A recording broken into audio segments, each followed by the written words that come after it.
All right, guys, so welcome back to the Battlefield 4 live stream. Again, I'm Corey Dunn. Now I'm joined by Daniel Matros. Yes. It's been great because we've had the chance to be able to talk to you during day 1 and day 2, but there's new viewers that are kind of hopping in here, and we still have a lot of different types of questions that we can still ask, so we can probably kind of touch the surface on it. I know that there's actually videos that have been posted already that have been clipped out of what you and I had discussed before about spectator mode, which is completely great. You can check that out, or you can just still continue to stick around whether you're watching on twitch.tv, also on Amazon, and even battlefield.com. And of course, while you're on Amazon, you just head over and pre-order your copy of Battlefield 4 right now. So, Daniel, your team has done a great job. Amazing job. Right off the bat, right out of the gates. So my first question I'm going to ask, it has to be related. How long have you really been working on it from to this point right now? The game or no, the spectator mode? Spectator mode.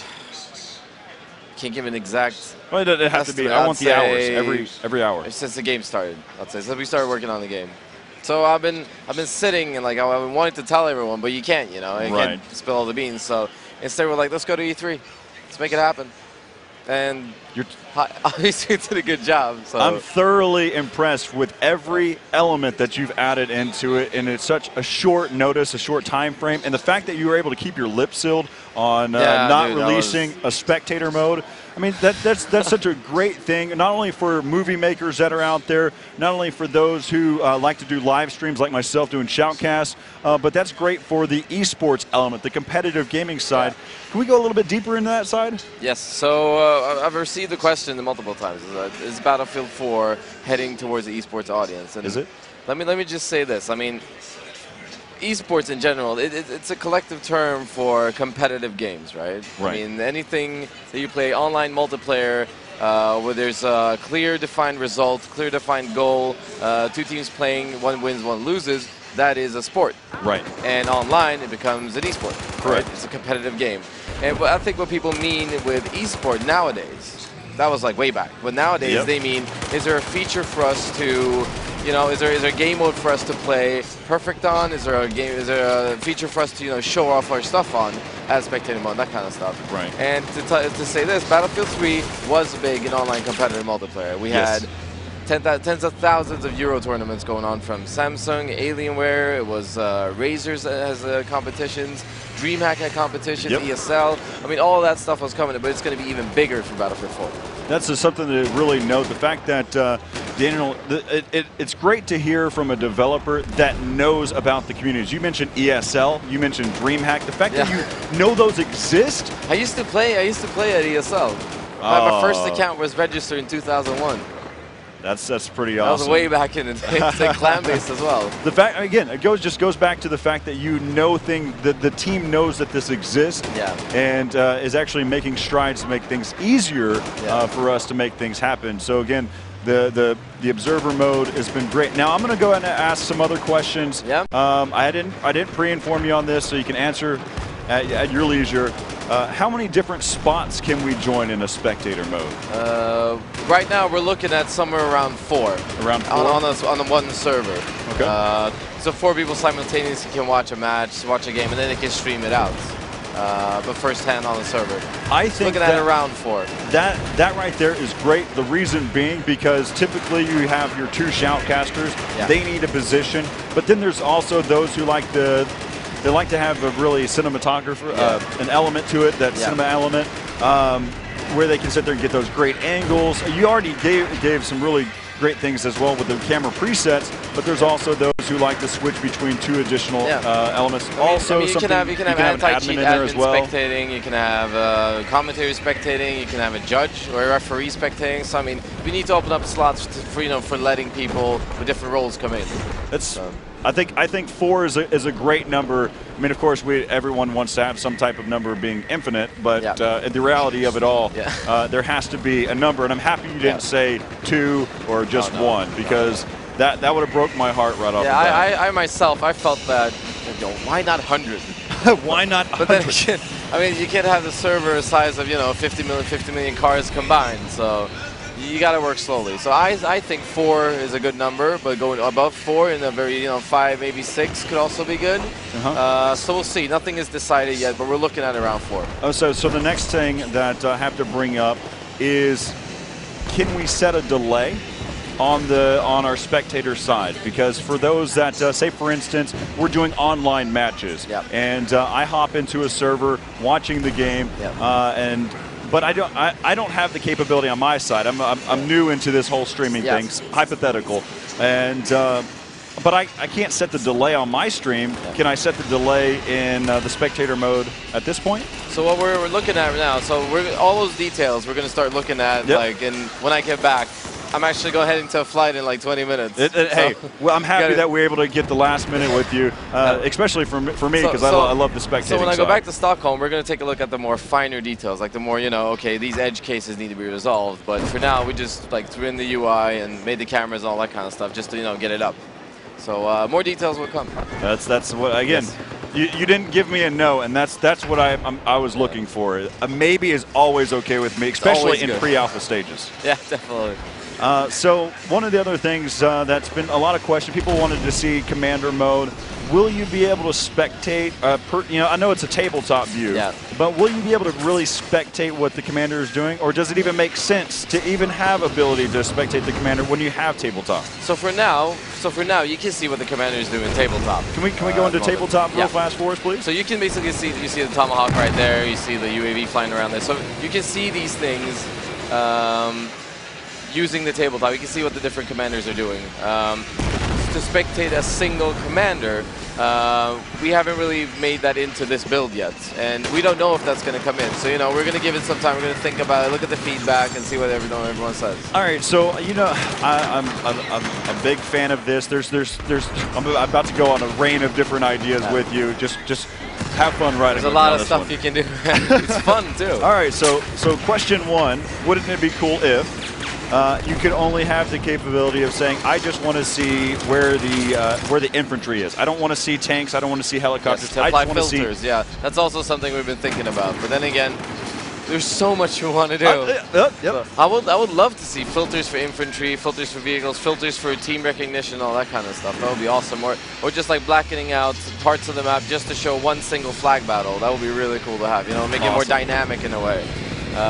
We'll see what happens, though. I know there's a few months left until launch. Okay, and so there's other types of games that are out there that kind of have the point of view of the player, what he can see. So let's go ahead into a first-person view of a player right now.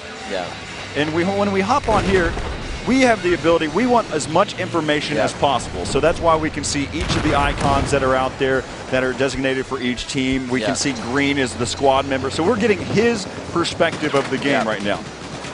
To a point. Yeah, this is everything the player sees. So is there ever going to be a possibility, or could we talk about the idea of having a feature where we can see exactly what he sees in terms of the different player icons? So for instance, he can't see every single defensive player, an opponent. Could we ever have that ability, or do you think that's within talks? I think that's something we have to work on. That's some feedback we have to take a look at and work on, because initially we thought spectating a first-person player, sure, we want to see what he sees, but we also want to include the whole context of the game into the first person. Never mind if he sees everyone or not. So I mean, it's a battle of two designs basically. We just have to overview which one makes more sense, which one doesn't make sense. So put them together, put them in a cage and let them fight. Exactly. So one of the things that if I had an opinion at all, would you just sit there and say all information is better than the few? But having the ability to toggle between the two would be unreal. Yeah, that would be unreal. That would be really, really good. So there's so much to do. So much you can do. You can hire me for a couple weeks if you'd like. I'm just bragging on you. all I really want is the dice dog tags for, or maybe a contractual dice employee. We'll hook you up. Don't worry about that. You've got third person as well. The third person is basically over the back type, over the shoulder type of camera. You can move it around. You see the player card, what equipment he has. You see the ammo count. You see the health bar. See what rank he's going to have, and all that kind of stuff. All the details are important. And for more versions that are coming up, the player card you'll be able to display it in first person as well. It's not only third person, which is very important because the player card is basically your jacket. You want to see, it's like hockey cards or whatever it is. Exactly.